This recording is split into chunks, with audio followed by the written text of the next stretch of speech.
work. I'll see you later. I'll see you later.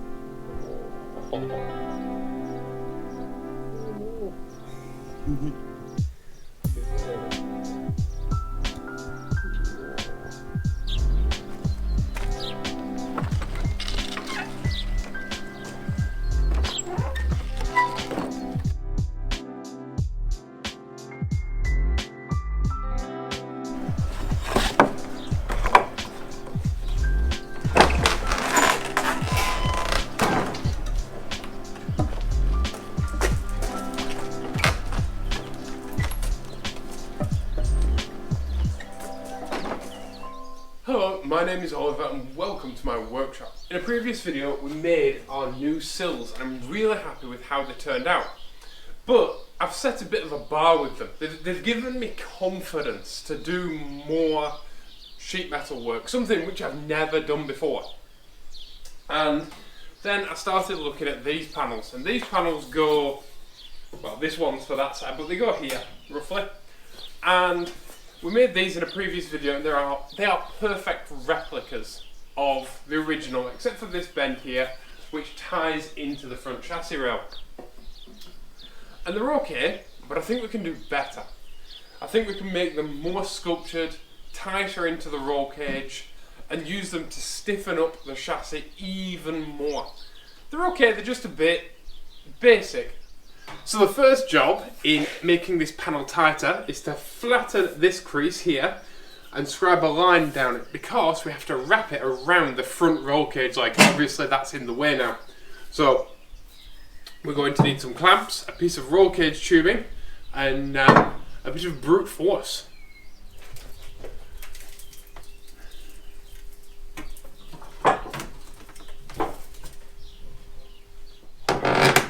Bloody hell. I should perhaps explain what we're doing. We've used a big wooden wedge that we made for putting the engine at the right angle, so that's 15 degrees-ish, and we've put it underneath because we couldn't get our fingers under, and then slowly bent the edge up so that we can wrap it around the tubing.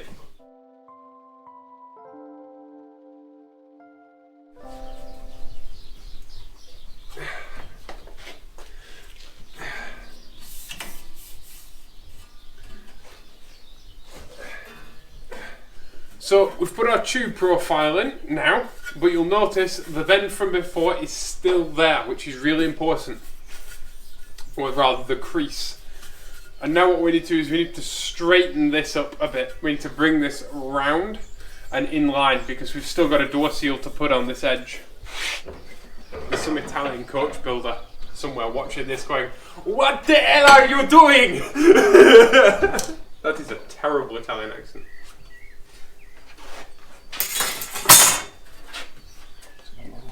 Huh? It's not level. I thought it wasn't level.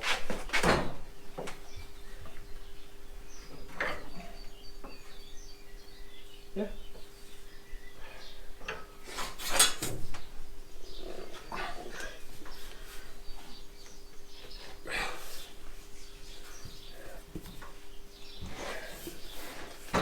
There we need to get the cage tubing back.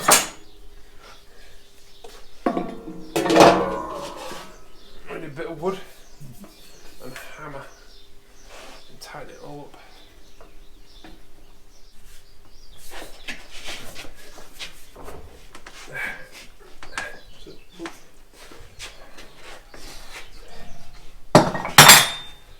To the way now.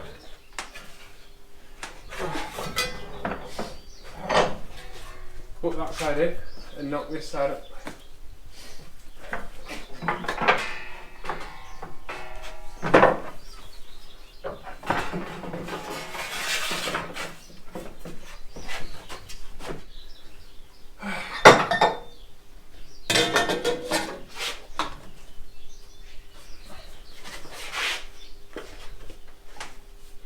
Same tool again, and just tighten it up all along. Yeah, I've got rail swing on it.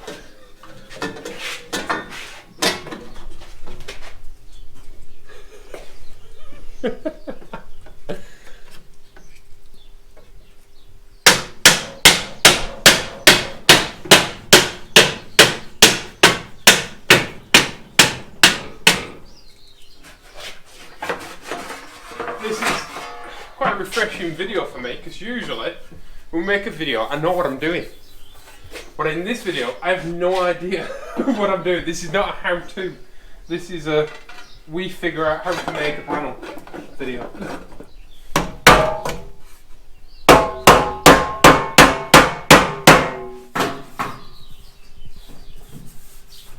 Okay, so we now need to cut a slot in it here. It's touching in two places. One is here, and obviously it doesn't fit the body here, it's too far away. So we've got to cut a slot in it and get the bottom to fit, and then we'll get the top to fit after that. But it's not too bad, that. Not too bad at all. Because I'm trying to bend on a bend, because this still has to come back to match the body. I have to put a cut in here and a cut in here. It will eventually be bent back, and if I make a wavy line when it's bent over, these two lines should meet again. Then they can be TIG welded, and it'll be just as strong as before, and you'll never even notice. That's the plan anyway.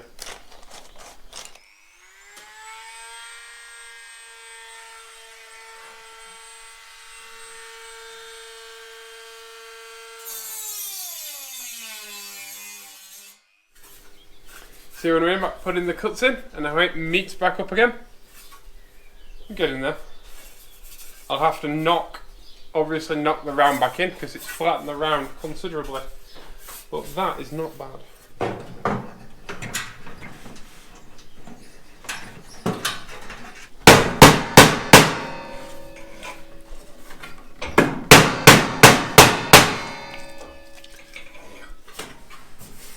I have friends who are professional coach builders, and they're either watching this and cheering or watching this and absolutely cringing. Or both. You suck, but you can do it. The key to YouTube is the key to doing anything for the first time. You have to be willing to completely suck at what and that's okay, because I've never done this before.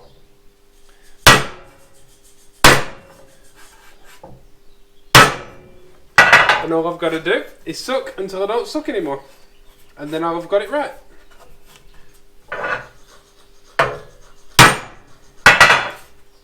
That came out weird.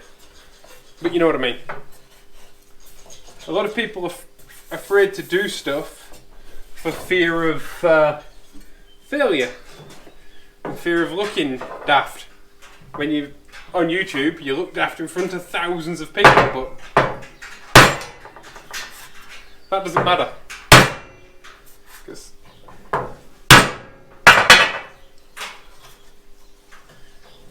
I know that if I don't give up, I'll get there in the end. Well, that's all the hitting things with hammers over. And it was very difficult, but we've managed it. It's a compound curve, so it makes it very, in fact it's multiple compound curves, so it makes it very difficult because you've got obviously where it bends round here, but it also bends that way, and it has to follow the main roll cage leg as well. So it bends that way, it bends that way, it bends this way. It's absolute pain, but we've managed it. It needs a trim. It needs a little bit off the bottom all the way along, and it needs a little bit off this back edge here, because we made it slightly too big when I cut it out originally, because it's a lot easier to make it smaller than it is bigger. And we actually ended up stretching the metal on this back edge here so that it follows the door line round, and so the door seal seals really well. And yeah, I'm really happy with it. Very difficult to do, and obviously we had to cut it in a couple of places, but that's easier, that I'll get welded up. And what this actually means is that now this can all be drilled all the way down, and we can plug weld it all the way up to the roll cage. So my shell is directly welded to, or rather my chassis is directly welded to my roll cage in as many places as possible, which makes this car incredibly stiff. And that's something that in days of yore they used to do every roll cage just used to be a bolt-in roll cage. And then I think it was Ford who came up with the idea of actually welding the roll cage in. And then over time they started adding plates between the roll cage and the shell of the car to reinforce things and make things stiffer and stiffer and stiffer. And there's an increasing trend now with just making the roll cage as close to the shell as possible so that you don't need the plates. You can just literally weld them together. Very difficult cage to make, but we're kind of doing that in reverse. We've made our cage and now the body panels will all fit super close and super tightly to our roll cage, and then everything will get welded together to create a shell that is incredibly strong. And that's why I've been using the term integrated roll cage all this time, because it really is an integral part of the chassis.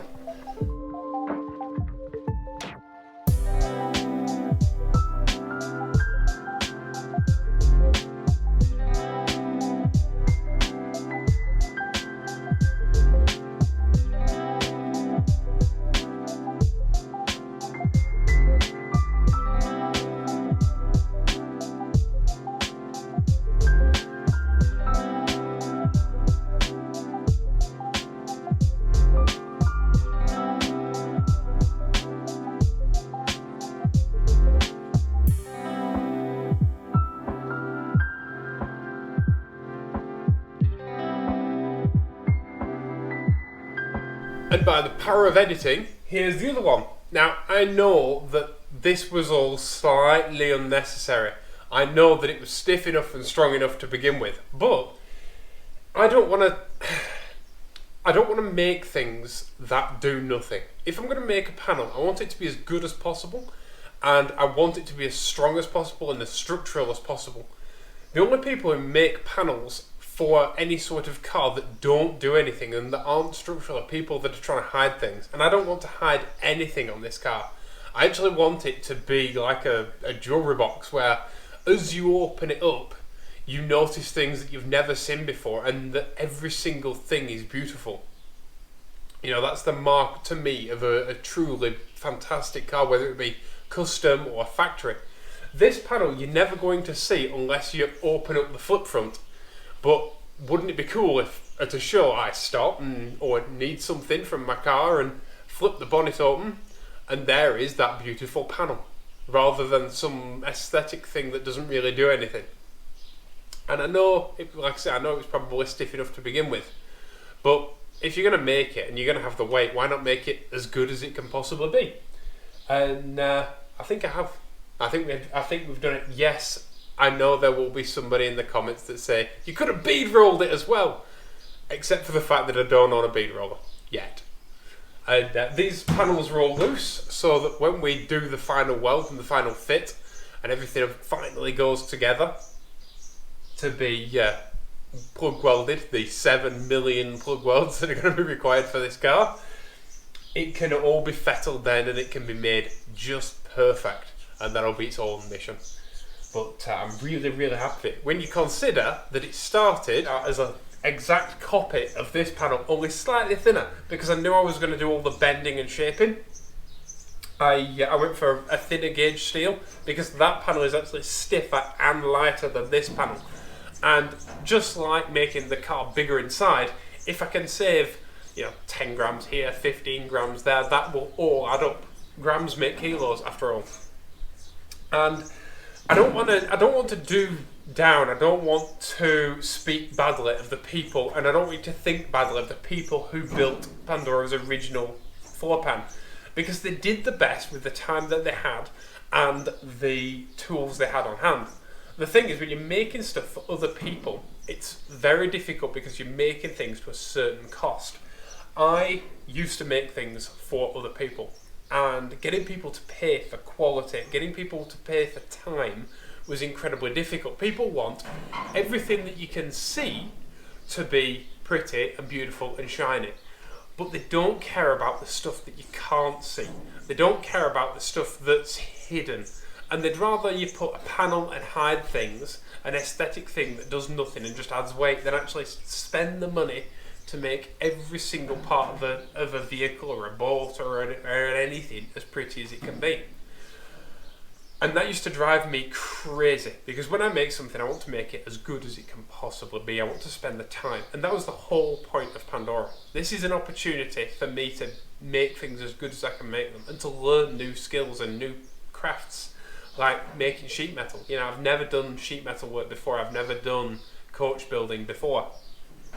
And it was a good excuse to take a simple panel of a car and make it as stiff and strong and light as I could possibly make it.